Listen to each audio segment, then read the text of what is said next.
Swami Maharaj Srila Prabhupada ki, Shri Shri Radha Gopinath Bhagwan ki, Samaved Gaur Bhakta Vrind ki, Jai Nittai Gaur Pramanande.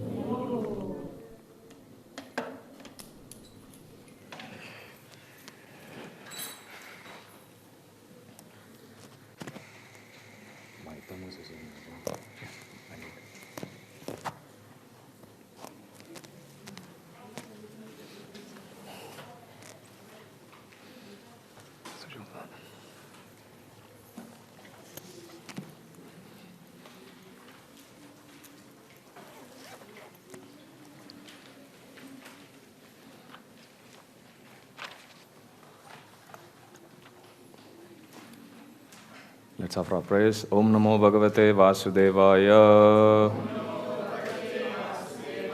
Om Namo Bhagavate Vasudevaya.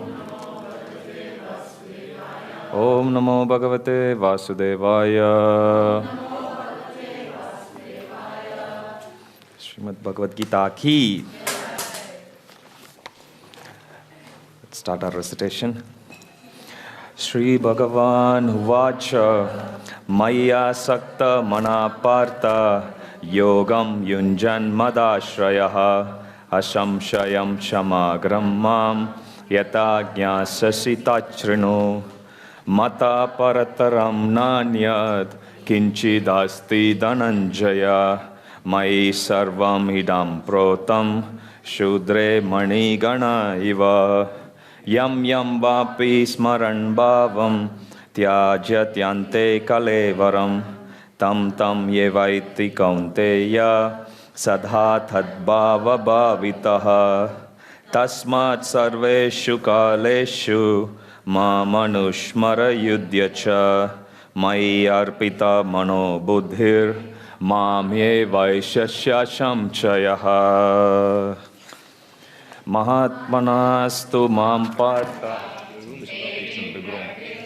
Shritaha Bhajanti Ananya Manaso Jnatva Bhutadhim Havyayam Ananyas Chintayanto Mam Ejana Paryupashate Tesham Nityabhiyuktanam Yogakshemam Vahamyaham Yat Karoshi Yadashnashi Yajjuhoshi Dadasi Yat Yat Tapasyasi Kaunteya Tat Kurushva Madharpanam Shipram Bhavati Dharmatma Shashvachantim Nigachati Kaunteya Pratijanehi Name Bhakta Pranashyati Aham Sarvasya Prabhavo Matha Sarvam Pravartate Iti Matva Bhajante Mam Bhuta Bhava Samanvitaha Machita Madgata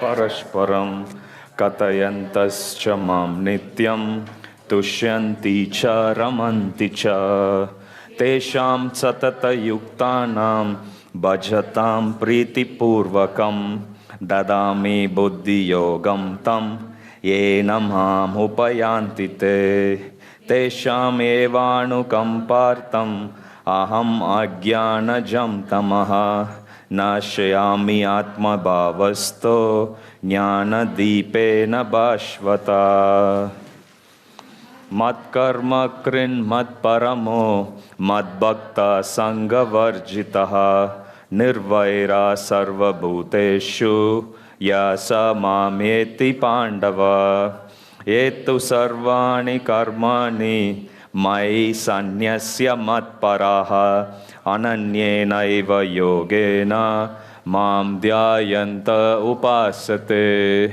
Teshamaham Samudharta Mrityu Samsara Shagarat Bhavamina Chirat Partha Maya Veshita Chetasham Mayeva Mana Adatsva Mai Buddhim Niveshaya Nivashishya Shimayeva Ata Urdvam Na Samshayaha.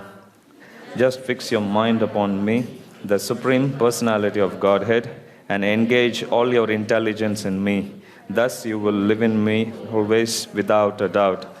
Hare Krishna, Krishna Krishna, Hare Hare, Hare Rama, Rama Rama, Hare Hare. Jagadguru Srila Prabhupada ki jai. Shri Shri Radha Gopinath Bhagwan ki jai.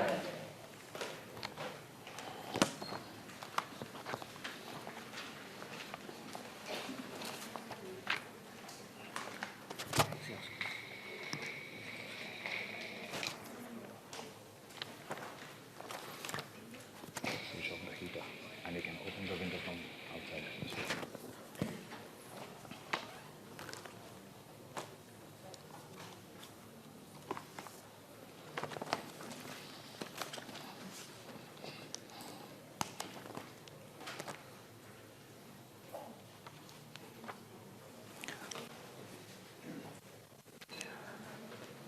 Hare Krishna. Welcome back.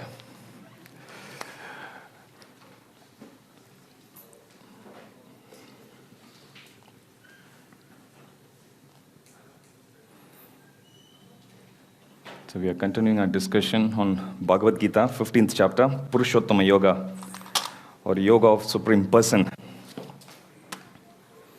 Purushottama here refers to the Supreme Lord. I was reading this interesting commentary by one of our Gaudiya Vaishnava Acharyas. Mother Yashoda, she is thinking that baby Krishna, he is very naughty. He is going there, breaking pots, stealing butter. Sometimes he'll pinch on little babies, making them cry.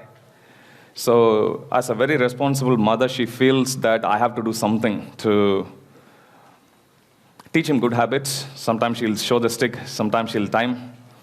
So she is thinking, if I don't bring up my child properly, he would grow up as a very wayward child. And we are calling him Purushottam. Even though he's Supreme Personality of Godhead, the bhakti which she has far surpasses the knowledge which one gets by studying all the bhakti scriptures. And the emotion, with such intense emotion, she's actually feeling, I need to raise my child properly. Even though he is the Supreme Personality of Godhead, even though he is Purushottama, the topmost of all Purushas, how can he ever become a wayward child? It's not possible. So today's chapter is called Purushottama Yoga. So last week we saw in chapter 14 the three modes of material nature, modes of goodness, passion, and ignorance.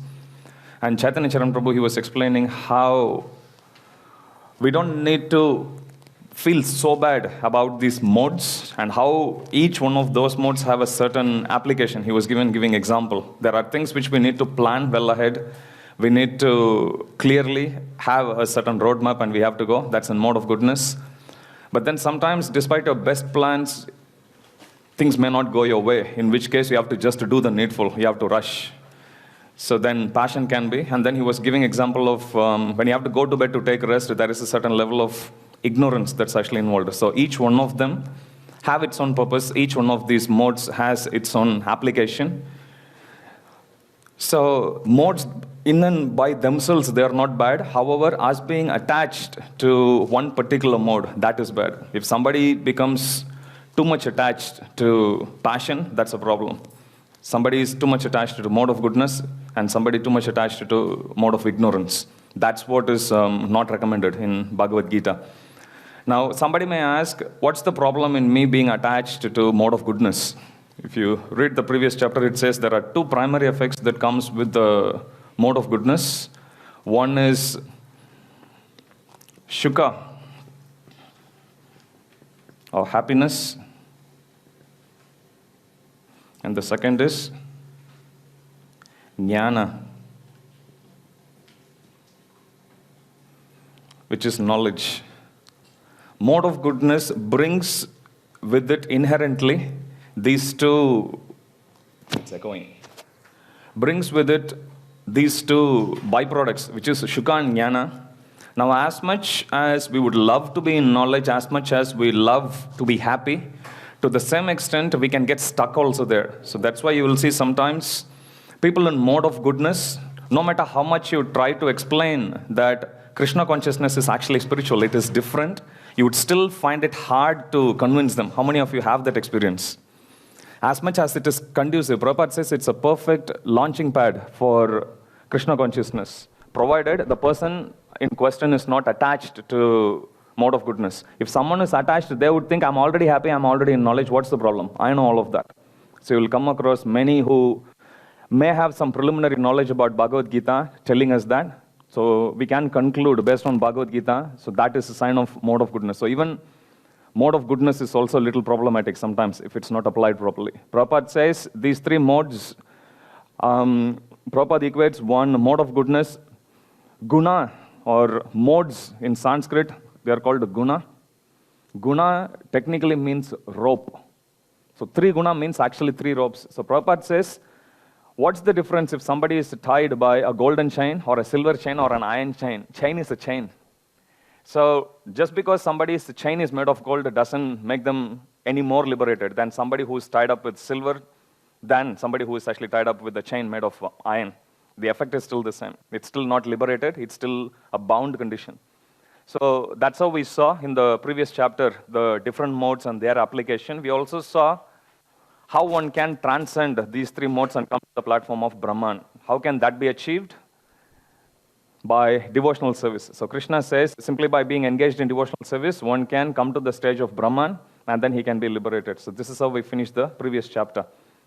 Now, the connection between previous chapter and this one is, in the previous chapter, Krishna says that by being engaged in devotional service, one can be liberated.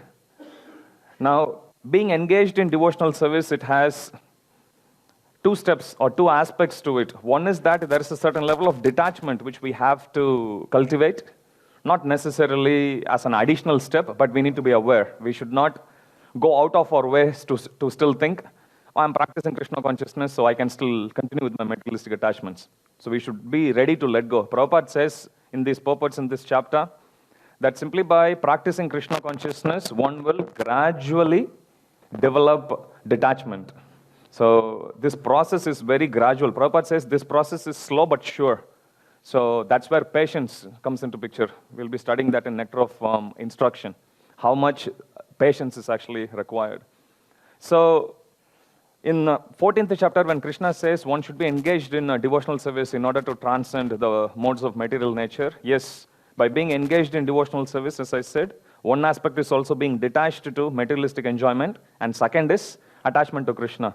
Technically, it's called, in 9 stages of bhakti, you will call it anartha nivritti. You can easily dissect the word. Artha means anything which has got some value. Anartha means valueless, or it has got no value at all. Vritti means inclination.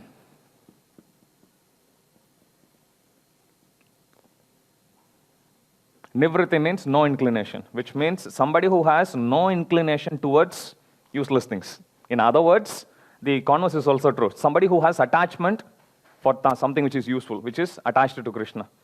Okay, so this aspect of anartha nivritti technically means to be detached, to give up all useless things. Whatever that we can't engage in Krishna's service, that's one half of it. The other half of it, wherein we get attached to Krishna, it's called artha pravritti. It's just the opposite. Anartha, artha, nivritti, pravritti. Which means cultivating something or developing the inclination, developing love for something which is priceless, which is lotus feet of Krishna, which is holy name, which is bhakti yoga. So we have these two. Both of them, they has to be cultivated simultaneously, but Prabhupada always stressed more emphasis on just we simply chant the holy name of the Lord. Many times we have this experience, sometimes some thoughts may actually disturb us. So what we'll do is, all right, it's very materialistic thoughts that's disturbing me, or something, even bad experience, for example, right? You may have, you might have lost your wallet, you might have lost something very, very valuable. So it pushes you into a distressful state. To come out of that, what we tend to do is, all right, I will try to forget this by sitting and cultivating something which is positive, some positive thoughts. But then many times we also experience that even trying to go deep inside us, internally, it's also not helping. So we actually try to distract our even mind, because mind As much as we want to take solace, it actually puts us in restless state also. So sometimes you will see, you watch movies, you go to games, you go for shopping, you go to restaurant, whatever, as a possible cure for distress. Now, Bhagavad Gita tells us the reason why even though as much as Bhagavad Gita actually says you don't need to go outside to experience pleasure, you have to just go deep inside, or you have to go spiritual in order to experience pleasure. Still, our attempts to get rid of all this distress, get rid of all this anxiety by even meditating is not really working. And the reason Bhagavad Gita gives is, as much as we think external means anything to do with something which is more tangible, could be chair, could be mobile, could be anything. That's what we tend to think as external. Internal means we tend to think going on to a mental state is internal. But Bhagavad Gita says both are wrong, because both are based on the premise that we are the body. Okay, so if there is a body here, external is anything that's actually like physical. Internal means we are thinking it's the mind. But then Bhagavad Gita, what did we read in second chapter? We are not the mind, we are not the body, rather we are the soul. Which means technically mind, body, everything is external. Only the soul is internal. Until we keep the reference point in soul, no matter how much meditation a person do. I do book distribution, many times I come across people, when you talk about yoga, they say, I tried, it didn't work. They tried, the reason why it didn't work is, they were thinking that this is internal, mind is internal, but actually soul is internal. So for us, a proper Bhakti Yoga practitioners, external means mind, body, senses, everything together. It may be gross or subtle, but it's still external. Internal means our reference point is always soul. Okay, fundamental knowledge, but that's the application we can actually see. So if we come across any reversals in life, we come across some difficulties in life, rather than trying to go mental, we need to go spiritual. That's why we say pick up the beats and chant. Many times, I have tried this exercise, even in beginning days, even now also sometimes I do. That sometimes when your mind is disturbed, even though you might have finished your 16 rounds, write down your emotions, what you feel. Depressed, you feel unhappy, you feel restless, write down all your emotions. Take a beat and try to chant as loud as possible. Usually, one question we ask each other is, usually is, how long does it take to chant your rounds, Prabhu? That's very common. As much as we say how long, we should also be asking how loud are we chanting. You try to put emphasis on how loud you chant. Doesn't mean you have to yell, but louder means so that you are able to hear it audibly without straining yourself. That much loud. If we do that, write your emotions at the start, go for one round. You can walk and chant, you can sit down and chant, you can come in front of the deities, look at a picture, go for the most favorable situation possible and try chanting. And then you write your emotions, you will see. If you chant just one round, you will see, may not be a very tangible change, but you will see that the stress or the depression that those kind of negative feelings which we have, it relents slowly. Try for one more, you will see the difference. So same way, could be prasad, could be coming to the temple. Anytime any reversals actually come in our life, rather than many times we also think, no, I'm going to sit, I'm going to think it through, I'm going to sort it out. It won't work again. Why? We are still dealing with the external again. It won't go inside. So the premise with which we think internal is based on our misconception that we are the body. So anytime any problem happens, if we really want to go to the solution, we need to list out the things which we like to do. That could be prasad, for example. That could be visiting temple. Could be chanting. Could be watching some Krishna conscious movies. Okay, could be, there are so many interviews of different devotees. Could be hearing kirtans, so on and so forth, or singing kirtans or anything. That's what is going to solve this problem. Otherwise, we go with the wrong understanding, we apply it in wrong way, and we wrongly conclude also, this one doesn't work. As we saw in Bhakti Yoga, there is Bhagavan, there is Bhakti, and there is Bhakta. No problem with Bhagavan at all. He is infallible, Achyuta. No problem with Bhakti. Problem is always with us, how we take the process. Okay, so that's the understanding we actually get from our previous chapter. So in the modes of material nature, when we see it's the soul that desires, and the mother nature, she just facilitates, basically. So everything starts from us desiring. Now, because that is the root cause of the problem, the solution, Krishna is actually going to start by giving us jnana, by giving us knowledge of how this whole material world came about, and how we can practice Krishna consciousness with this knowledge, and how we can transcend the modes. So that's the connection between the previous chapter and this chapter. Previous chapter, Krishna spoke about the modes of material nature, and he concluded by saying, by being engaged in devotional service, one can transcend these modes.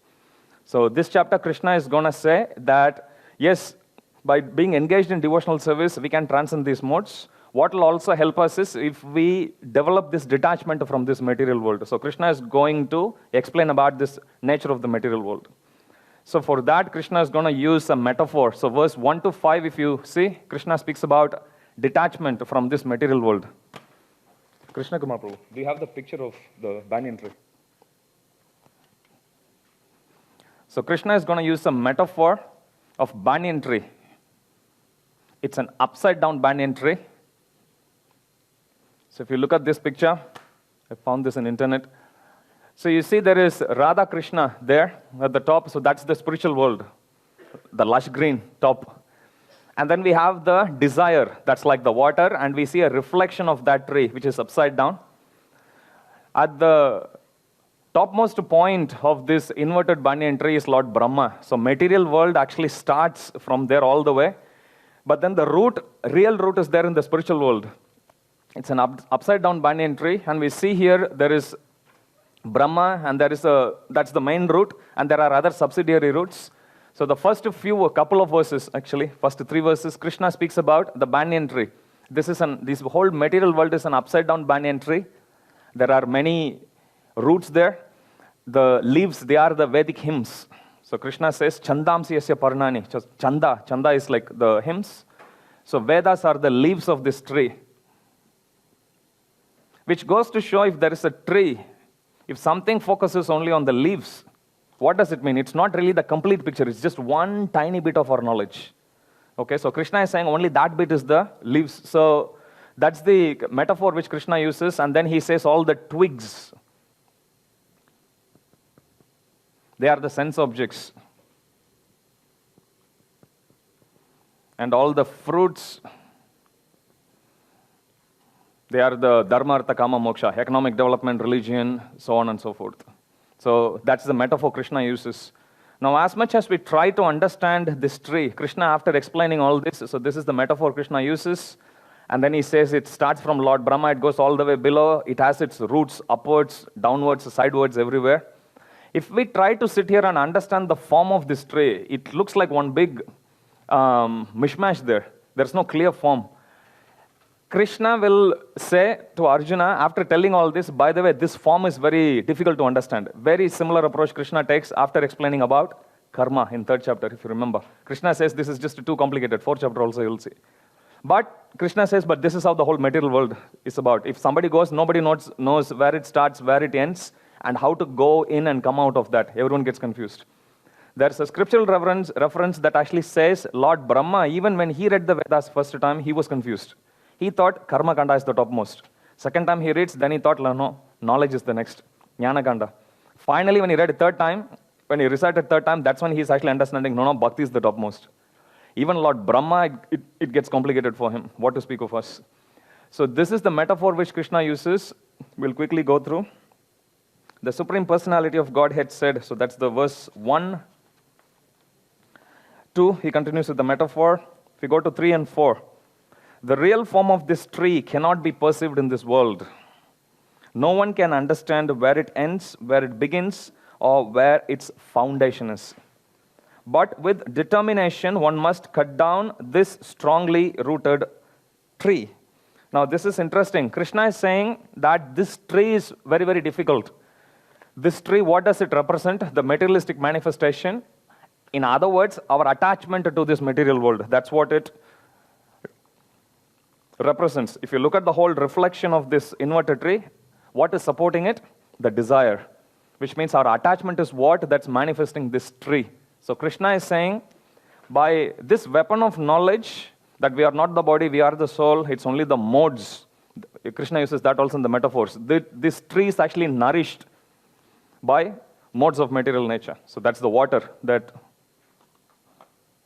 So the fruits are dharma, artha, kama, moksha, and the water, that's the material modes. So this is the tree Krishna is talking about. So Krishna is saying, oops, this is the tree we have. This is too complicated.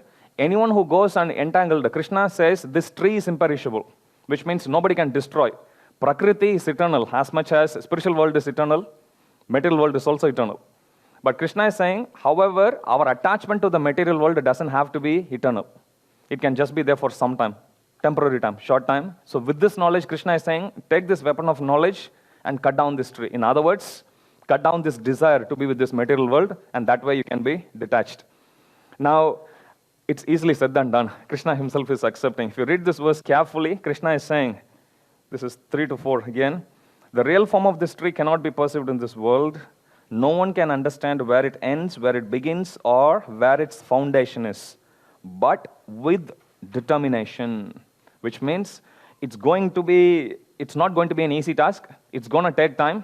But Krishna is saying, Dhrida Vritena, you need to have patience. We need to have determination. With determination, keep on chopping slowly, slowly, slowly, slowly. And at one point, we'll be able to gain upper hand over this material modes, and then we can completely cut off this tree of material attachment. So that's what Krishna says here. Therefore, one must seek that place from which, having gone, one never returns, and there surrender to that Supreme Personality of Godhead, from whom everything began and from whom everything has extended since time immemorial.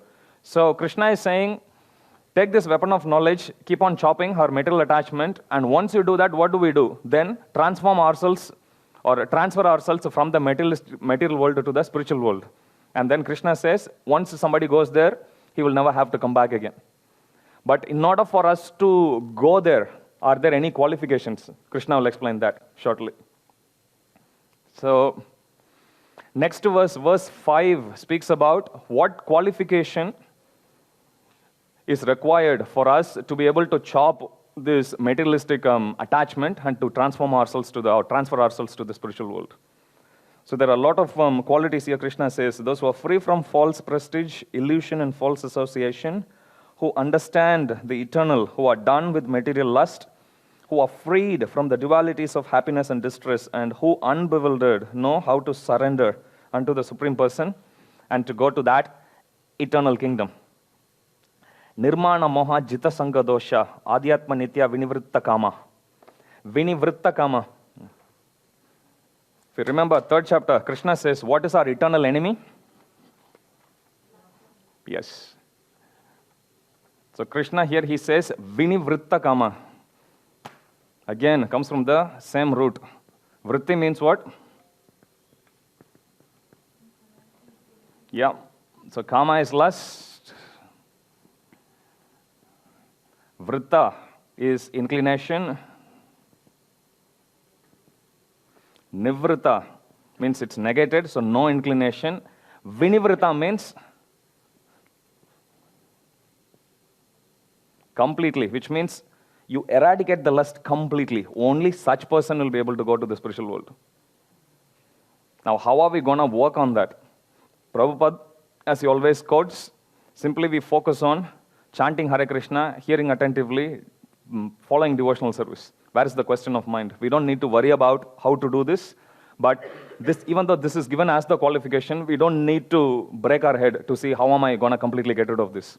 Our process is focused more on Artha Pravritti. We simply focus on cultivating positive emotions, cultivating attachment to Krishna, cultivating devotional service, association of devotees, so on and so forth. Simply by doing that, it will be very easy for us to slowly elevate ourselves, and we can easily go back to the spiritual world. Pravritti is with Pravritti. Yeah, so this is inclination. Pravritti is with inclination. Even in our process, scriptures actually say there is Pravritti Marg and Nivritti Marg.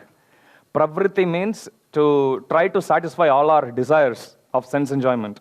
Nivritti means you give up everything, simply take up to Krishna consciousness. That's Nivritti Marga. Okay? Pravritti is more towards, it's used more in the context of Karma Kanda. Okay, so that's Pravritti. So here, Vritta Kama, Vritti means inclination, Nivritta means no inclination, Vinivritta means no inclination at all. It's completely eradicated position.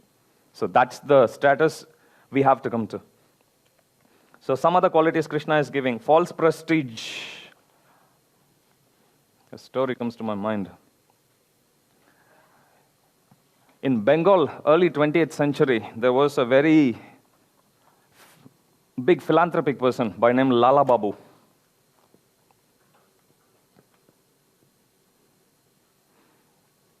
He was a big businessman. He had its spiritual training, similar to, in one sense, like Ajamil. Not exactly, but in terms of parallels, I'm saying. So he took spiritual education in his early childhood, and then he became more materialistic, and he made millions. And then he spent most of his life just enjoying. Even though he associated with saintly people, he was trying to balance both materialistic enjoyment and spiritual development. It so happened, and one day, he had his big assembly. He was a great landlord. So he was seated there, and there was a musical performance going on. When the musical performance was about to end, among the audience, there is one father and there is a little girl. So the little girl tells to the father, "All right, Dad, it's getting late, let's go home." That's all. But that simple line was enough for him to trigger the thought, my real home is to go to the spiritual world. What am I doing? Where did I start? So then he immediately gets up, goes to this process of detachment. He gives away all his wealth, takes his wealth, goes to Vrindavan by walk, close to 2,000, 3,000 kilometers. He builds a beautiful temple, and now he looks around, looking for a guru. But then he found a spiritual master, Krishna Das, but then he goes to him to take initiation from him. He says, like, nah, you're not qualified. Then he tries again and again and again. His guru keeps on rejecting him. Nah, I'm not going to initiate you. I'm not going to initiate you. I'm not going to give you Mahamantra. So then he tries to develop humility, and then repeatedly he goes. So finally, he asks his guru, future guru, what should I do? Then he says, you still have to develop humility. You are still not humble. You have given up everything, but you are still thinking you are the doer. And then Lala Babu, he tries to meditate, and then he comes to the conclusion, yes, I have given away everything, but I'm still thinking, look at how great I am, I've given up everything. Many times we have that experience also, correct? See, I was so great, I could have done that, but actually I'm a Hare Krishna devotee. Or like, no, I could have done that, become so materialistic, successful, but see, out of my costless mercy, behold my mystic opulence, I chant japa here, along with all of you. Actually, I belong somewhere else. Then why do you find yourself in this company, right? So we think like that. So he thinks I'm still the doer. Then he thinks, what is the best way to cultivate humility? Then he thinks when he was such a great rich person, affluent person, at that point of time, he had one rival who was also equally rich. And there was always this fight, like a cold war between both of them. Who is more superior? Both of them are very wealthy. That person also was in Vrindavan. He's also pious. So one day what Lala Babu does is, he goes, joins in at his doorstep in a queue of a huge line of beggars. Because early in the morning, whenever his rival comes out, he will give people charity. So when Lala Babu comes in front and he looks, when his rival looks at him, he breaks down to tears, and he tells, what brought you here? You are such an epitome of humility. You have given up everything. You have still come to my doorstep. Then he says, I have come begging for Krishna Prema, please give. So his rival becomes very humbled by this whole experience. And then he proclaims, there is no one in the whole land of Vraja who is as humble as him. So then Lala Babu was there. Then he turns back, and as he was walking out, in the gate he sees his guru waiting. And then his guru comes and he initiates him, saying that now you are qualified. You have given up everything. Even though externally you have given up everything, you were still holding on to this feeling that I'm so great. I was a former, number one, number two in Bengal. So now you have given up even that. Now you are qualified. And then he gives him, and there are other pastimes also of him. We can discuss some other time. Tamal Krishna Maharaj narrates a few stories of Lala Babu in one Sankirtan lecture. So Nirmana Moha Jita Shanga Dosha. So that false prestige, that is false prestige. Thinking that we are the doer. Illusion, false association, who understand the eternal, who are done with material lust. That's Vinivritta Kama. Who are freed from the dualities of happiness and distress, and who unbewildered know how to surrender unto the Supreme Personality. Now, after cultivating all these qualities, one goes to the spiritual world, and then what is he supposed to do? Surrender to the Supreme Personality of Godhead. Most important of all the 20 qualities of devotees we saw. Items of knowledge, rather. So that's how Krishna concludes this section. Now, section 6 to 11, Krishna is going to recap about the signs of transmigration of the soul. So that's from verse 6 to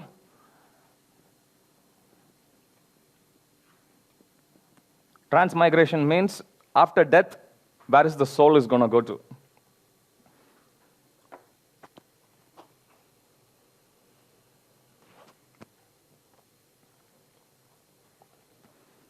Verse 6, this is the only verse where Krishna speaks directly about the spiritual world.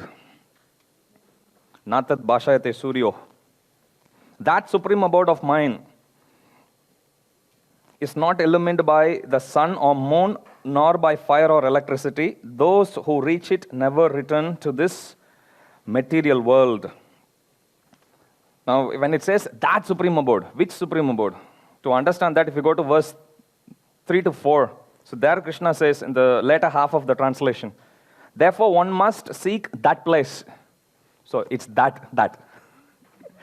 Okay, so then Krishna, in the 5th verse, he was telling about qualities to actually attain that place, and Krishna is continuing his conversation. In 6, he is saying that supreme abode, which he referred to in verse 4. That supreme abode of mine is not illumined by sun or moon, nor by fire or electricity. Those who reach it never return to this material world. So Krishna directly gives what is actually awaiting us. Verse 7, Krishna speaks about living entities in this conditioned world are by eternal fragmental parts. Due to conditioned life, they are struggling very hard with the 6 senses, which include the mind. Now, this is one verse Prabhupada would often quote to actually say how we are different from the body. So if you read the verse carefully, Krishna says, first of all, the living entities in this conditioned world are my eternal fragmental parts. Prabhupada used to quote this to counteract Mayavad philosophy. We are eternally Krishna's part and parcel. Due to conditioned life, they are struggling very hard with the 6 senses, which include the mind. Krishna says, among all senses, I am the mind. Krishna says that. Verse 8, the living entity in the material world carries different conceptions. So from this verse up until 11, Krishna is going to walk us through the philosophy, which he already described in chapter 13. 13, as Chaitanya Charan Prabhu said, 13:22, that's the seed verse for rest of Bhagavad Gita. So there is a soul that comes from the spiritual world, enters into a body, and then it performs some karma. Now, this karma is different in different planetary systems. For example, the 4 regulative principles that we have here. Here, if a man and a woman unite, it produces a child. In heavenly kingdom, if you see, the union of man and woman doesn't always actually produce child. Same way, here we have Janma, Mrityu, Jara, Vyadi. So there is a sequence that actually goes. So there is birth, Janma, there is Mrityu, which is death.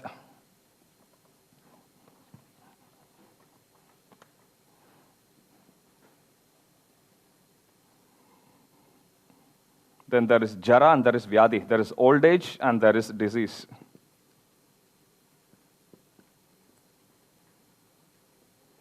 Now, this is true as far as Martyaloka or Earth is concerned. If you take a higher planetary system, let's say Indra is born. Indra never goes through disease. Indra never goes through old age. He lives for 10,000 years with each day equivalent of 365 days in earthly calculation. So his life will be, he starts from here.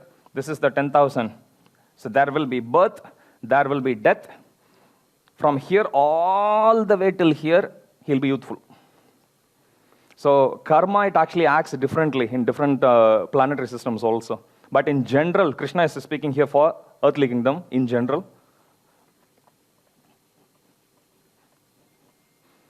So Jiva does activities, he does karma, and then he accrues papa and punya, or piety and sin. And then depending on the sum total resultant, either he'll go up, or he'll remain the same, or he'll go low. This is how it is.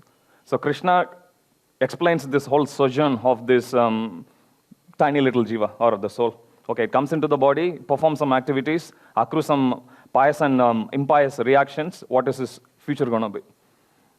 This is a small chapter, forgot to mention. Same as chapter 12. We can quickly go through each verse. It has only 20 verses in it. So verse 9, the living entity thus taking another gross body obtains a certain type of ear, tongue, nose, and sense of touch, which are grouped about the mind. He thus enjoys a particular set of sense objects. The foolish cannot understand how a living entity can quit his body, nor can they understand what sort of body he enjoys under the spell of modes of nature. But one whose eyes are trained in knowledge can see all this. This is very important because in general, we tend to think seeing is believing. But seeing is believing is for animals. Only they believe everything, whatever they see.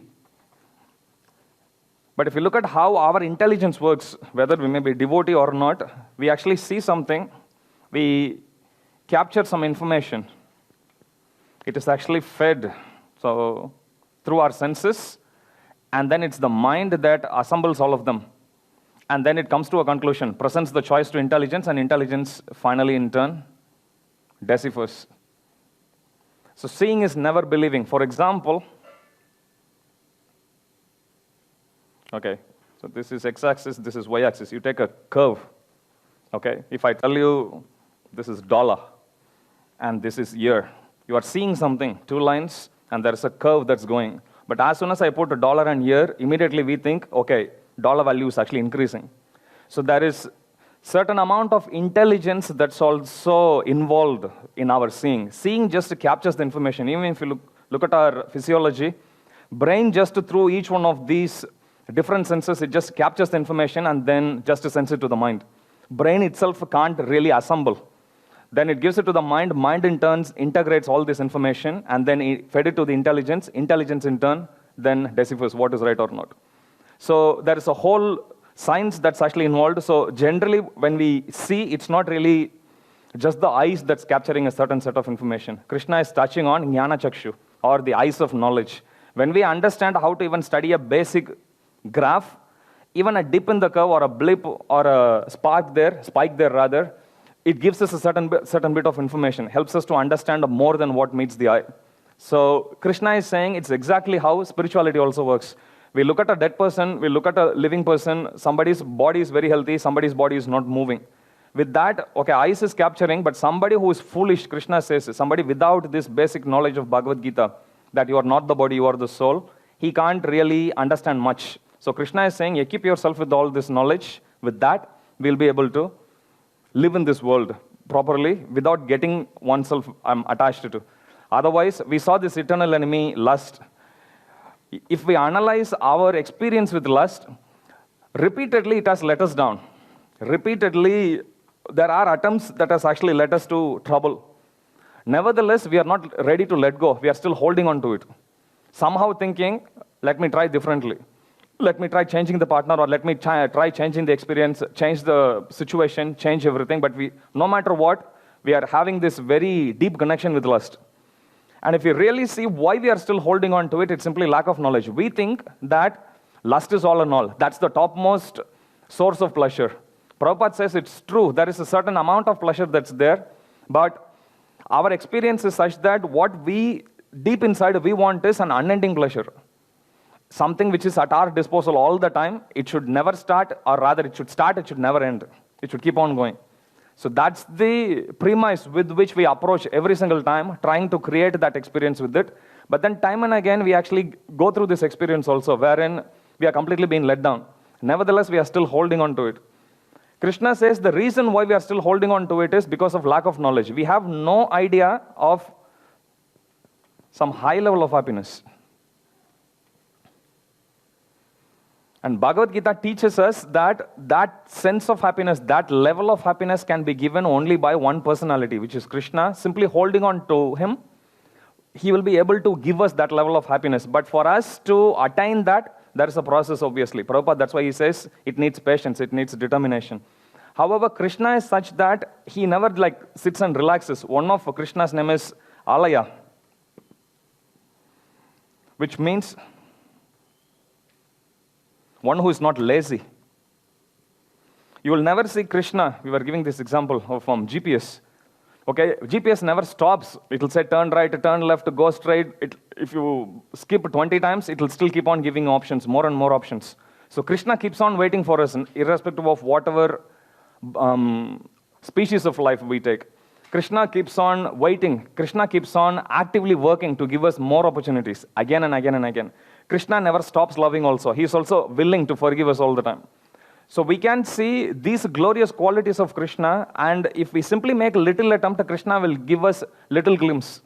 Okay, so this is possible. Then natural conclusion, as a sincere practitioner of Bhakti Yoga, we should come to is, if even without attaining perfection, if this is what is awaiting us, then how much more I can enjoy once I actually attain the perfection. So with that, we should keep on sincerely pushing on with this goal.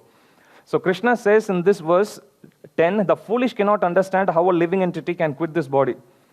In other words, without this Shastra Chakshu, without this weapon of knowledge, nobody will be able to develop that level of determination to be able to give up lust, which is our eternal enemy, but we are still holding on to it. So Krishna is saying, develop this one so that we understand that we are not the body, we are the soul. Over a period of time, we'll be able to progress nicely with this knowledge.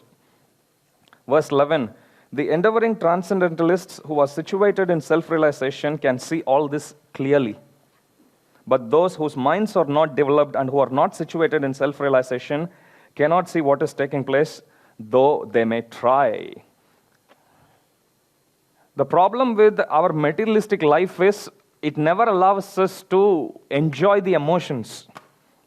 Many times we think Krishna consciousness is okay, but let me follow Krishna consciousness in a level or in a standard which I actually like, which is fine, it's still allowed.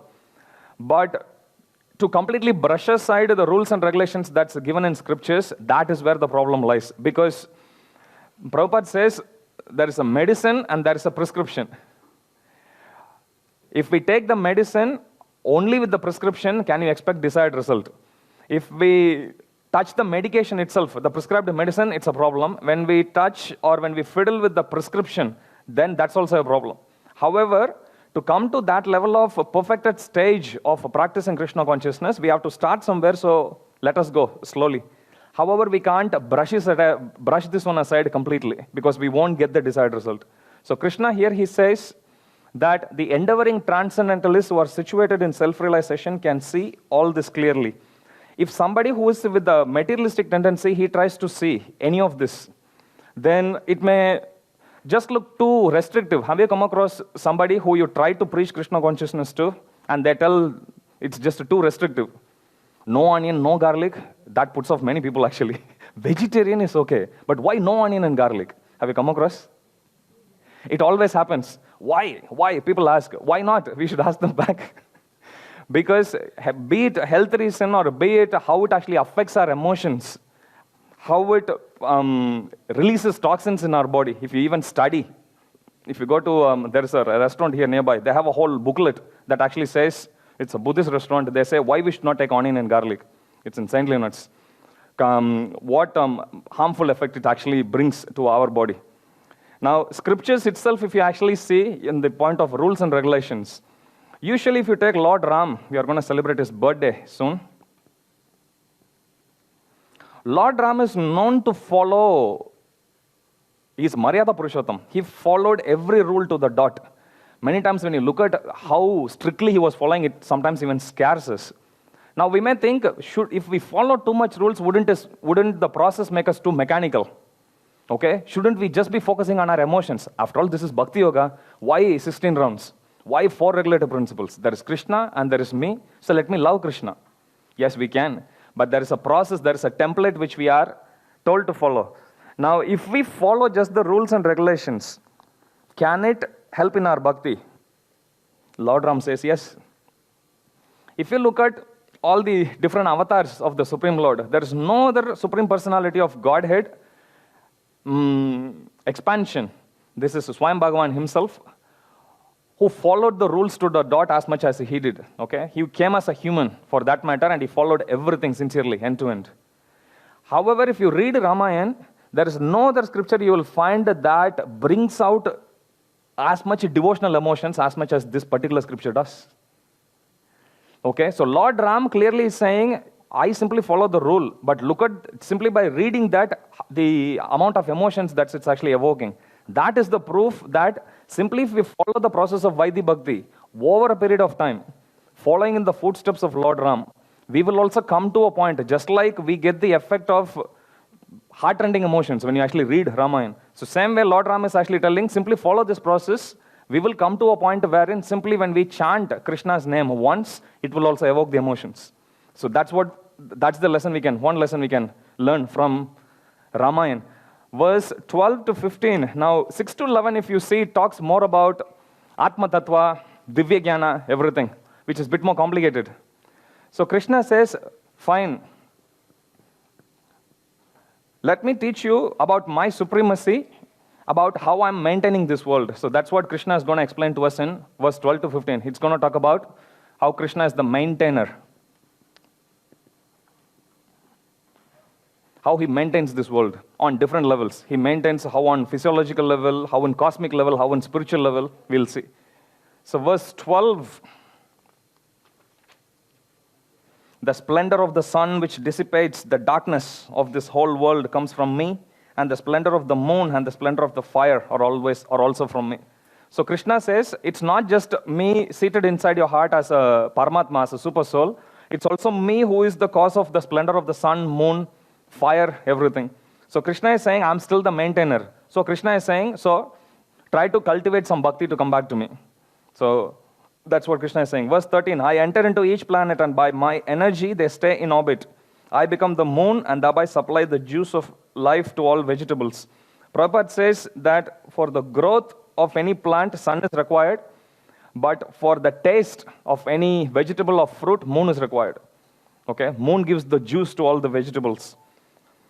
14, I am the fire of digestion in the body of all living entities, and I join with the air of life outgoing and incoming to digest the 4 kinds of foodstuff. Krishna is saying, I'm not just giving sun and moon, I'm not just giving the juicy vegetable, I'm also situated in your stomach as Vaishvanara. Vaishvanara is the name of a devata or a demigod. Just like Krishna says in chapter 10, Vaishvanara. That's the name of the digestive fire that's in our body. Prabhupada says, according to Ayurveda, there is fire in our body. Sometimes you sense the temperature. That's how Prabhupada logically explains. There is warmth, which means there is fire. This is Prabhupada's conclusion. So, Vaishvanara is the name. So, Krishna is saying, I'm Vaishvanara. Not necessarily mean that suddenly the demigod become one with Krishna. In the sense that, just like how in chapter 10, Krishna said, he is the active principle in anything. He is the most defining principle in anything. So, in that sense, Krishna is saying, it's from my potency, this demigod Vaishvanara, he is able to digest all the food. So Krishna is not just supplying all the foodstuffs, he is also seated in our heart. Like in one of the 10 main samskaras, we do Annaprashna. So technically that's the first grain given to the child. Child breaks the lifelong Ekadashi after 4 months, 5 months, 6 months. So when we give, one of the prayers we actually offer is we request the Supreme Lord to be installed in the form of a Vaishvanara, in the form of the fire. So whatever food that the baby eats can be easily digested. And then it goes to whole different parts of the body. So Krishna says, he is the digestive fire. 15, I am seated in everyone's heart and from me comes remembrance, knowledge and forgetfulness. By all the Vedas I am to be known. Indeed, I am the compiler of Vedanta and I am the knower of Vedas. So Krishna is saying, not only cosmic level or physiological level Krishna is taking care of us, he is also taking care of us in a spiritual level also. How is Krishna taking care of us in spiritual level? 15:15, Krishna is saying, he is the compiler of Vedas. Now somebody may say, Vyasadeva compiled, but Vyasadeva is empowered incarnation of the Supreme Lord. So Krishna is the compiler of Vedas. Now something that's more interesting there is, Krishna says, from me comes remembrance, knowledge and forgetfulness. Let's spend some time on that. Remembrance, mataha smritir jnanam apohanam cha.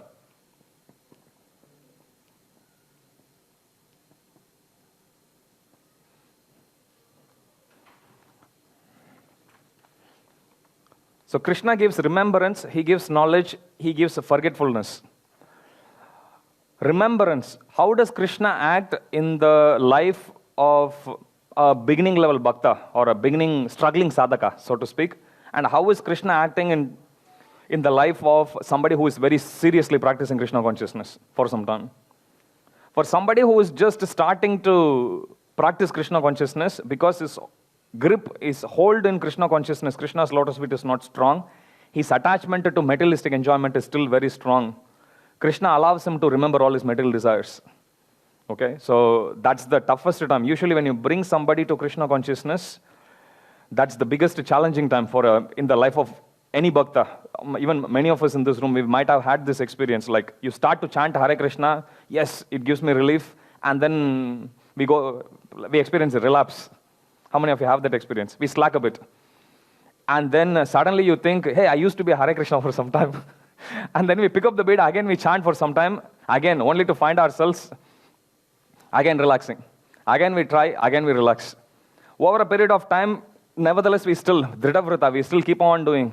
Until we come to a point wherein at one point we feel, I'm feeling very natural to chant. I feel very natural to be a Hare Krishna. We feel like that. But in the beginning stage, because Krishna, he respects our free will. He doesn't force his memory on us. He still allows us to be there. So in that sense, Krishna gives remembrance for a person who is in the beginning level.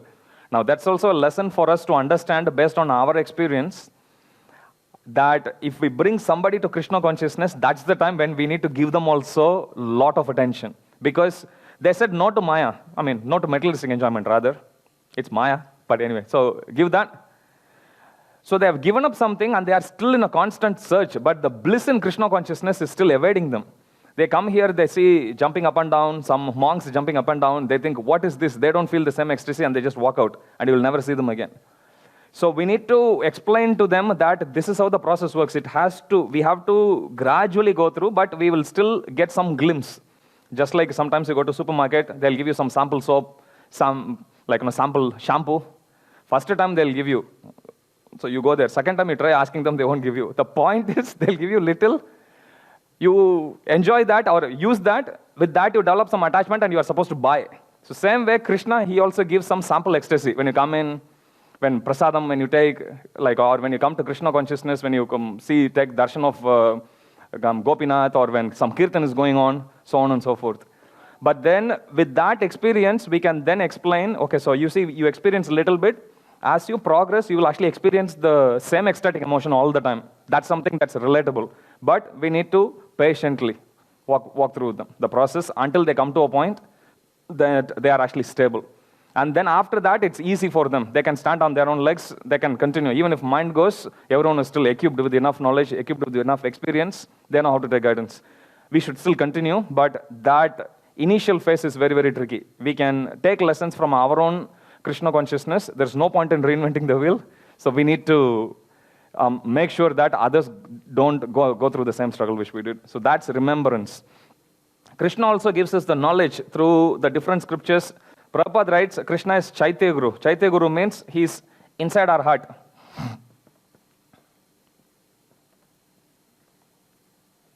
He's inside us. As Paramatma, he'll also still give knowledge. From outside, he gives through the scriptures, through spiritual master. From inside, he is Chaitya Guru. He will, as the Paramatma, he'll give that knowledge also. And forgetfulness.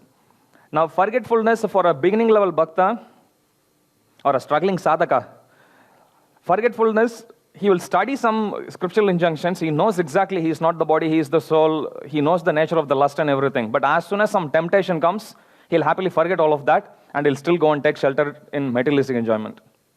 But someone who practices over a period of time, who has really made up his mind or her mind and completely over a period of time come take shelter of Guru, come in association of devotees and everything, when you follow the process properly, Krishna will make us remember all the knowledge he has given us. He'll make us remember the lotus feet of Guru. He'll make us remember what's waiting in the other bank of the desire, river, ocean. So Krishna gives us that remembrance. He gives knowledge. He makes us forget about material desires. How many of you have this experience of forgetting material desire?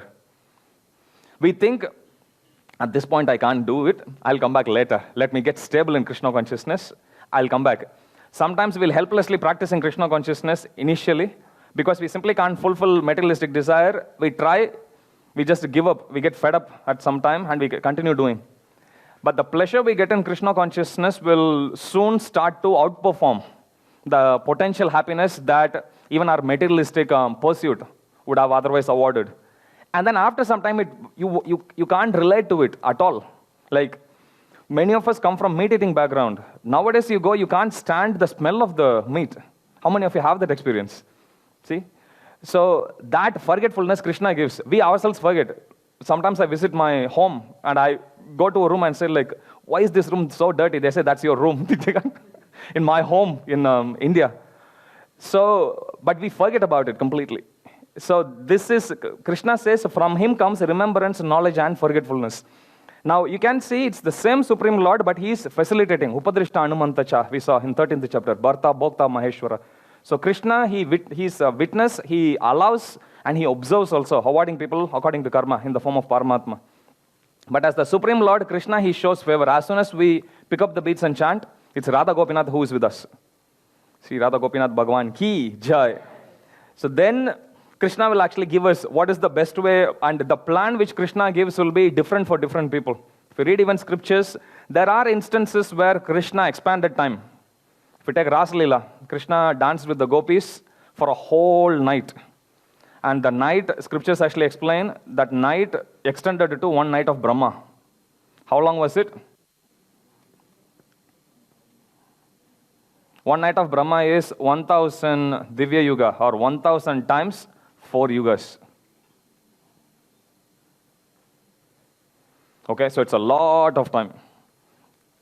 So that's how long Krishna danced with the gopis for that one single night. So there are instances where Krishna expanded the time. But there are instances where he contracted time also. There is a famous pastime in a place called Badrinath. Anyone been there? No.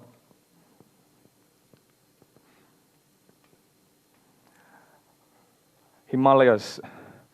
So Badri Vishal, very beautiful deity of the Supreme Lord. There's a nice pastime with that. We can discuss some other time. But this temple, it's because of its higher altitude, 6 months of the time pilgrims are allowed to visit the place. During winter time, which is close to another 6 months, the whole area becomes unreachable, inaccessible. The whole area becomes snow-clad. Nobody can even go. Many pilgrims even die.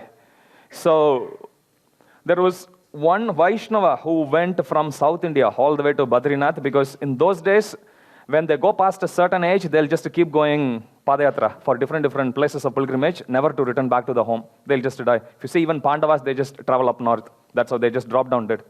Keep on walking until they drop down dead. So there is one Vaishnava who goes to Badrinath all the way, climbing. Despite his old age, somehow he makes it there. But it so happened the day when he actually reached is exactly the 6-month period where the darshan is open finished. He arrives on that day. And the next 6 months, it's not accessible, which means there won't be any sign of humans living around. They'll just come down to a lower altitude and they worship the Supreme Lord during those 6 months. What happens in 6 months, scripture says like the demigods come down from higher planetary system and they take care of the worship during those 6 months when the temple is closed. But this particular Vaishnava arrives at that time. Even for him to make it at that advanced stage itself, age itself is very, very hard. So when he comes in there, the priest feels very sorry for him because now they are just leaving same day. Who's going to take care of him? And he can't come down. His body is just too weak. So then the priest prays for him and then he sets down to move to a lower altitude along with everyone. And now this person is there. There's no food. There's no support, nothing. Any wild animals can even come and attack during the winter because food will be very, very scarce. So this person comes and he stays. He doesn't know what to do, so he sits there and chants japa, not knowing what to do. How is he going to survive the next 6 months? In the evening, he sees a warrior coming in white horse, gets down and he tells him, so are you alone? Then this old Vaishnava replies, says, yes, I am alone here, and he tells his story. So then the warrior says, all right, let us talk. It's already night. So that there's only both of us here. Let us give each other company. Let's just keep talking. After some time they talk. They say, the warrior says, all right, why don't we play a game of dice? So then he rolls out the sheet and they start to play a game of dice. They spend the whole night that way. And the Vaishnava goes to sleep very early in the morning. When he wakes up, usually when they move the deity, Utsava Murti there, they usually make a lot of sounds, very pompous sound, beating all the drums, blowing shankha and everything. So he goes to sleep. When he wakes up, he actually hears all of that. And then, much to his surprise, he sees the priest along, followed by a procession from a lot of devotees, and followed by them bringing the Utsava Murti, which is the small deity. And then he asks, why did you guys come back next day itself? And then, much to his surprise, the priest actually tells, what are you talking? It's been 6 months. We didn't even know. How did you survive, by the way? And then this Vaishnava, he then realizes the person who came to give him company was the Supreme Lord. So something that was supposed to have been 6 months, he just contracted it to just one night. So there are instances where Krishna fulfills, facilitates. For some, what is seen as a blessing, for others, it may be seen as a curse. Prabhupada says one person's food is another person's poison. The other way also, Prabhupada says. So we need to understand, when we practice Krishna consciousness, the plan which Krishna has for us can be completely different. In fact, exact opposite. For some, Krishna will make them immediately rich. For some, it may be poor. For some, Krishna will keep all material happiness. And for some, it may be different, completely different. So when we compare our happiness, or when we compare our experience, when we compare our journey, we have to understand that because Krishna is personal, every plan he makes for us is also very, very personal. It's extremely customized. So it's like you go sit for a science exam, and there is another person who is sitting for maths exam. There's no point in looking at the answers. Even if you do, it's going to confuse us completely. We both will fail. So we need to clearly understand that Krishna is very, very personal. And the plan, the knowledge, what is remembrance, Krishna gives remembrance. For some, it actually helps them. For some, if he gives remembrance, it will be a problem. So different strokes for different folks. Krishna follows that. So we have to understand. So this is what Paramatma is doing. So that's what Krishna explains in 15th verse, 16. Now, 16 to 17. These three verses, they are the essence of Vedanta Sutra. So this is called the Three Shloki Gita.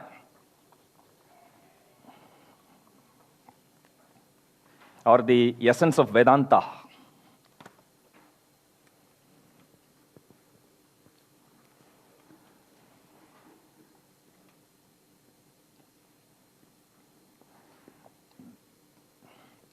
Sixteen explains about Jiva. Two types of Jiva, Kshara and Akshara. In other words, fallible and infallible. We also saw Nitya Baddha and Nitya Siddha. So those who are in spiritual world, they are infallible. Or they don't fall down. And those who are in material world, they are fallible. So that's what Krishna says in 16th chapter. There are two types of Jivas. In 17, Krishna speaks about Supersoul or Paramatma, and how in the form of Paramatma, he pervades this entire universe, entering into each and every living entity and maintaining them based on their needs, based on their karma. And in verse 18, Krishna says, he's the maintainer.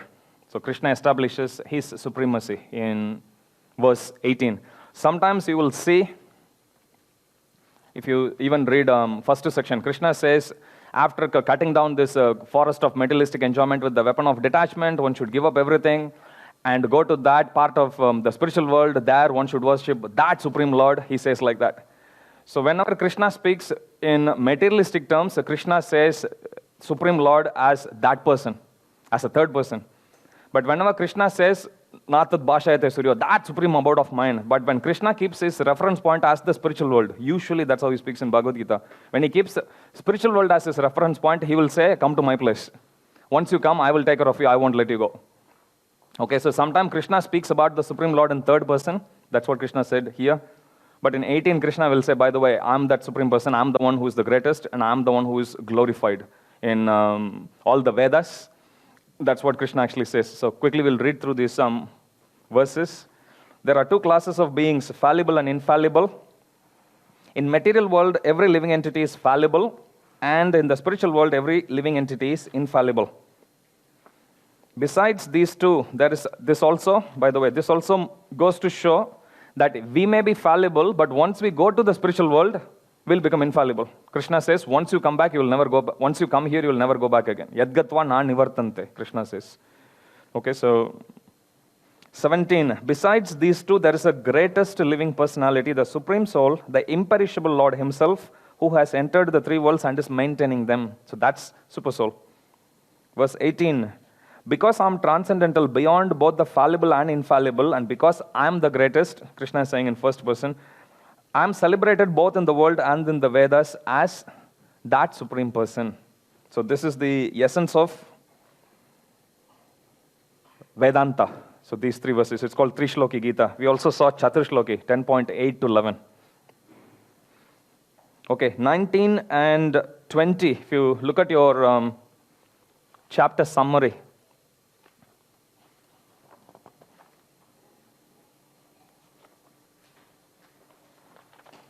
It says, knowing Krishna means knowing everything. Whoever knows Krishna's position knows everything, and he engages himself in Krishna's service.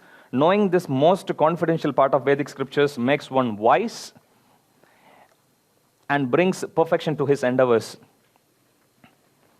Now 19, Krishna says, whoever knows me as the Supreme Personality of Godhead without doubting is the knower of everything. He therefore engages himself in full devotional service to me. 20, this is the most confidential part of the Vedic scriptures. Krishna always betters that. Every chapter he says this is most confidential. O sinless one, and it is disclosed now by me. Whoever understands this will become wise, and his endeavors will know perfection.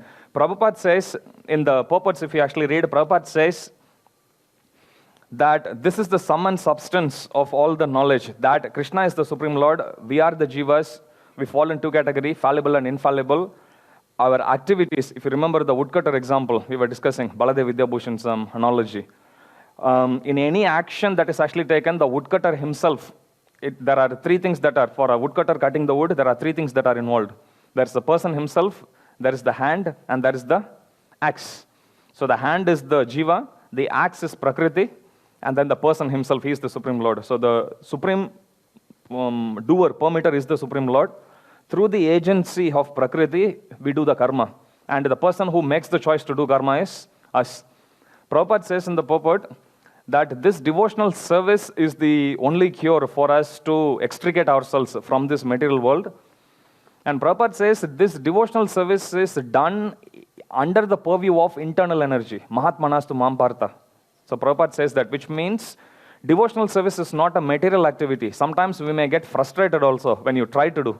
Have any of you got that experience, or is it just me? Sometimes you try to do something, even in devotional service. It will be hard for us. It will be too difficult. It will be too challenging. Could be chanting, could be hearing, could be cleaning, could be anything.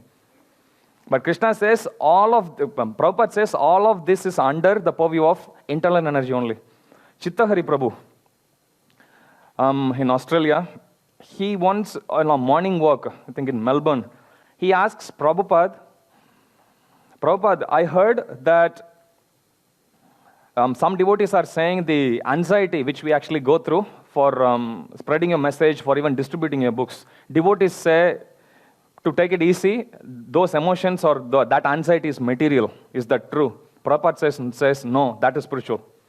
Prabhupada then uses the word Krishna karma.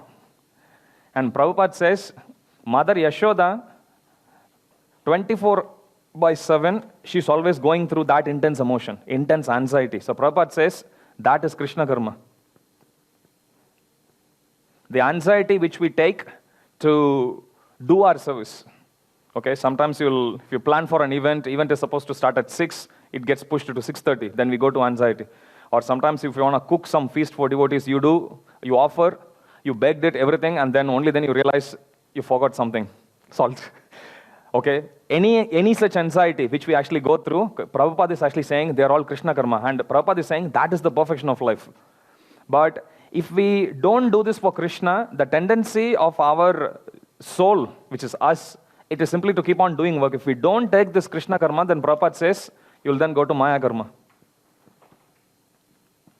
which is we just do simply for our own sense gratification, or we do simply to fulfill the orders of Maya. So then Prabhupada says that will cause downfall. And then Prabhupada is telling Chittahari Prabhu that, so the anxiety you take in book distribution is Krishna karma, so you go and tell others. Prabhupada is saying there clearly. So our whole process is not to sit and say Shanti Shanti. Our whole process is that's a good starting point. Instead of doing sinful activities, it's much better to do nothing. But then instead of doing nothing, it's much, much better. In fact, that's the perfection when we can engage everything for the purpose for which it's actually meant, which is Supreme Lord. Just as Maya is also one energy of the Lord, we are also material energy. We are also rather marginal energy of the Supreme Lord. Just like every energy of the Lord is meant to serve the Supreme Lord, we are also meant to serve the Supreme Lord.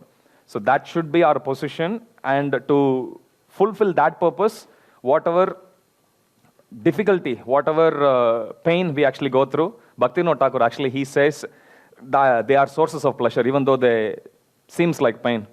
And Bhaktivinoda Thakur also in one Vaishnava bhajan, he sings, Amito Tomar, Tomito Amar, which means that I am yours and you are mine. I don't need any other greater wealth than this. So when we come in front of Sri Sri Radha Gopinath, that's what we should say. In beginning level of our Krishna consciousness, scriptures explain, when we go and approach the Supreme Lord, we say, oh my Lord, I am yours.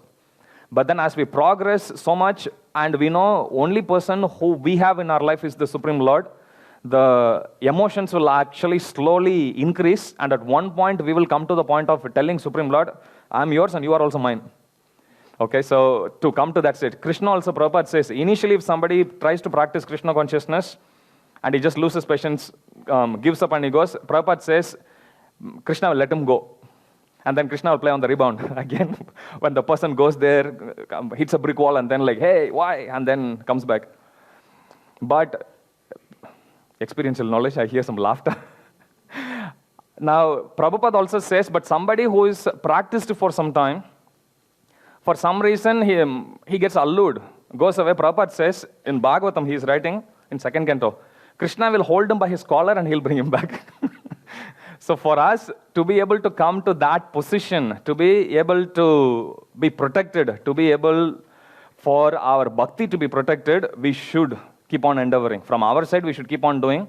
And then we will come to a point wherein even if we want to go, Krishna won't let us. Even if we want to forget Krishna, Krishna won't let us. I'll finish with this pastime. Narada Muni once goes to Vrindavan. On the outskirts, he sees one of the gopis sitting in meditative position. And he asks her, what is your problem? He says, my mind is very disturbed. We gave our heart to Krishna. Krishna left. Then Narada Muni says, let me teach you a process. This is very easy. All you have to do is sit and you meditate on the Supreme Personality of Godhead, Krishna. Then it's very easy. Once you remember him, it's very easy for you to go past your anxieties. Then, much to Narada Muni surprised, the gopi replies saying, that's the problem. I'm sitting to forget him, like that. I don't want to hear about him. Never even mention about him. I hate him. Like that's what she didn't say hate him, but like, who would actually go with that person? He is completely ungrateful. So that's what she goes. So when we practice Krishna consciousness, initially, whatever that looks like difficulty, if we simply persist, and don't perceive it based on our senses, our experience, as we were discussing, even mind, it's still external. Our intelligence, it's still external. Only soul is internal. So simply, whatever that connects the soul to the Supreme Personality of Godhead, that is the only internal process. As I said, that can be arts, that can be books, that can be movies, that can be kirtan, could be prasad, could be sangha, anything. That's how we should gauge. That's how we should seek the solution in the proper place. And then we'll see. Our life will be blissful. Any questions? So, in Bhagavad Gita, in many places they see the reference about how Krishna says this world is a place of suffering, you should try and go to spiritual world, forget detachment. Here also it says like that. So the transmigration is clear once we accept that Jiva is trapped in this material world. But probably I missed the previous chapter, but is there any reference where Krishna clearly says that Jiva was part of the spiritual world? He is coming due to his desires in this world, and he was in one of the others, as you say, he wanted to enjoy and get from your past. So is there any Third chapter, last section. third chapter, last section? You can read. Any other question? Even in this one, we saw Mamai Vamsho Jivaloke. Krishna says, Mamai Vamsa means he was part of me, basically. That's what Krishna says, part and parcel. So even in this chapter also we saw, 6th verse. 6th and 7th, both you will see. Krishna first gives the description of the spiritual world, and then he says, by the way, this living entity was also with me, part there, but then because of his desire to actually enjoy away from me, he is now coming here and struggling with the 6 senses, which includes the mind. Any other questions? Okay, how does one learn to be gunatita, beyond the 3 modes? That is, how do we come out of the influence of three modes? In the previous chapter, if you actually see, in 14th chapter, Krishna says, Mam chayo vyabhicharena, bhakti yogena sevate, simply by engaged in avyabhichari. Okay, vyabhachari means technically prostitute. Avyabhichari means one who is not deviated. Vyabhachari means prostitute, which means one whose mind is going on zillion things. Avyabhichari means one whose mind is focused, just like how a chaste wife and husband will be committed to the relationship together. Likewise, if we are committed in our relationship in serving Krishna, no matter what, we are not going to stop devotional service to Krishna. Once somebody comes to that platform, Krishna says, then he can become Gunatita. Okay, above the material modes. Why does Krishna say in the end of 14th chapter that by doing devotional service, one can come to Brahman when one can go beyond Brahman? Good question. Brahman is used in different context. Here, Krishna, when he says Brahman, he doesn't mean personal effulgence. He meant in a transcendental state, beyond the modes. So in that context, Krishna says Brahman. If this world is a reflection, like we saw in the picture, does that mean spiritual world also has lust, desires, impious acts? Good question. Does that mean spiritual world also, I'll generalize lust, desires, impious acts as emotions, activities? Yes, there are. But lust is a perverted reflection. The pure form of lust is prema, love for Krishna. So what we call as lust, in English there is a problem, for that matter in any other language. In Sanskrit it said there are 60 words to actually explain love. In English, how much can we list? Maybe 5, 6? So generally we just club all of them together and we say lust. It's not that simple. In spiritual world, there is love for Krishna, but then even in that, we see even in Nectar of Devotion, there are different levels also. It's not like we come to pure prema straight away.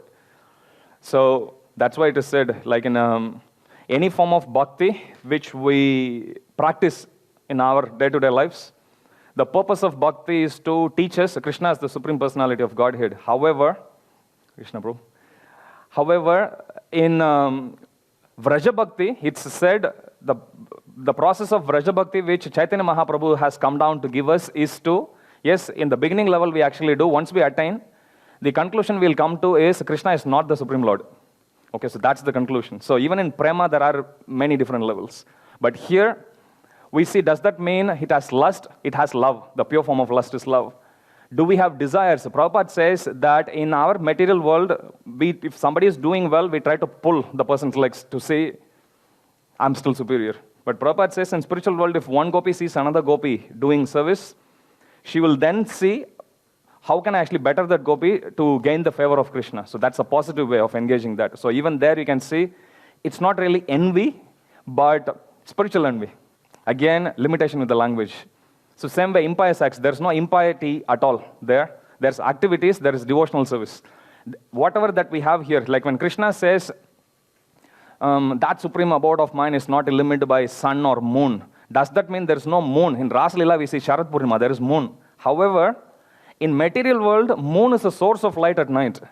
Whereas in spiritual world, it's just there simply to enhance the rasa. It's not for the same purpose. Is there time in spiritual world? Absolutely yes. But in material world, time has its destructive effect. Whereas in spiritual world, it enhances the rasa there. So everything that we have here, Prabhupada, they asked, Prabhupada, is there mosquito in spiritual world? Prabhupada said yes. Are there dogs? Yes. Dattatraya's vehicle is made of dogs only. But it won't be same. They'll also be chanting Hare Krishna only. If we plant good seed, the plant fruit will be good. And if Krishna is the source of everything, as he is all perfect, why do we have bad things here? Which means you are blaming Krishna there. When they asked the same question to Prabhupada, Prabhupada said, in any township, when they'll plan a prison house. Doesn't mean government encourages, there is some space here, please go and fill. Okay? Facility is there. Our point is, rather than seeing how to exploit the facility, we should give up this facility and go back to the spiritual world. That's what we should be focusing on. I heard the Pandavas went to spiritual world in their self-same body. Yes. You mentioned they dropped dead while walking. Yes, both are true. Okay, so there are pastimes which Krishna did to explain. When we said drop dead, don't take it in a literal sense. Prabhupada, for that matter, says, Subhadra Maharani also, in first canto Prabhupada writes, Subhadra Maharani also went to the spiritual world in the self-same body. Draupadi also went to the spiritual world in the self-same body. Now, Krishna alone, he did something interesting. If you read Bhagavatam, you'll actually see when Krishna left to the spiritual world, there were a lot of atheists around. Very few people recognized his supremacy. So Krishna, to satisfy everyone, what he did was, everyone knows that he is the Supreme Lord. But still, just to satisfy the atheists, he left his body. Even though Pandavas, they went into the sub-same body, Krishna left a shadow body. So that they will come to the conclusion, see, didn't we say he's just a historic personality? So people are still confused with that. So, but Pandavas, Prabhupada, for that matter, he writes, there are many instances where pure devotees, they go to the spiritual world in the self-same body. So that's why Prabhupada, in one instance, this is in Final Leela, 1977, Prabhupada says to his disciples, I will take care of your soul, you take care of my body. Because Prabhupada's body is non-different to Prabhupada. We'll finish here. Jagat Guru Srila Prabhupada ki, Shri Shri Radha Gopinath Bhagwan ki, Samaved Gaur Bhakta Vrind ki, Shri Mad Bhagavad Gita ki, Jai Nittai Gaura Premanande.